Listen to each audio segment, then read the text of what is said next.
Hi there, Michael Mann here with N to Z Toolbox, bringing us this week's morning mantra highlight of the week.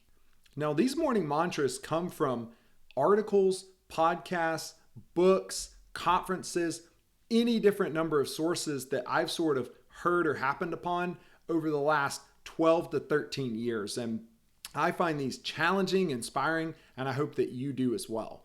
Today's morning mantra of the week comes to us from a book I read 10 years ago from Google's Laszlo Bock, and it's called Work Rules. It's an extremely helpful and impactful book talking around organizations and work and culture.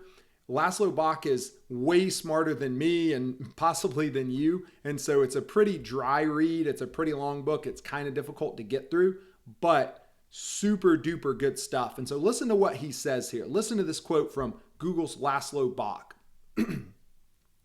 Those of you who, in the face of fear and failure, persevere and hold true to your principles, who interpose yourself between the forces and faces buffeting your organization, will mold the soul of the institution with your words and deeds. And these will be the organizations that people will want to be a part of.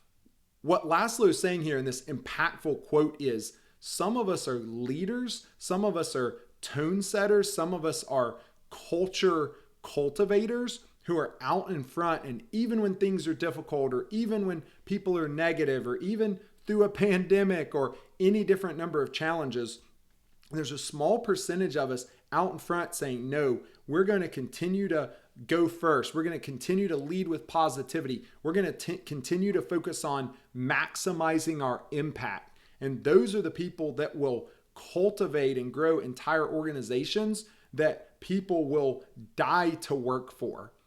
Then there's the rest of the population who will throw in the towel or stay down when knocked down, or be negative, or be complaining, or be, well, what is this organization doing for me, or any of these number of things. And those people, unfortunately, will either get left behind, or they'll end up leading and working in the organizations that people can't get far enough away from.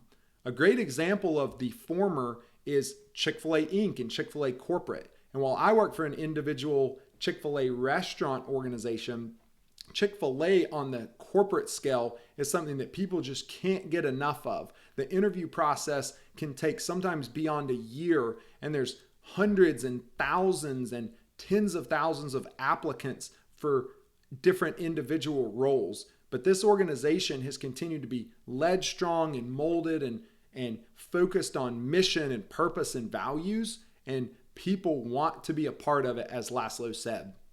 Which group are you in? That former group, or maybe that latter group? And which group am I in, and will I continue to be in? Which group will you be in the future?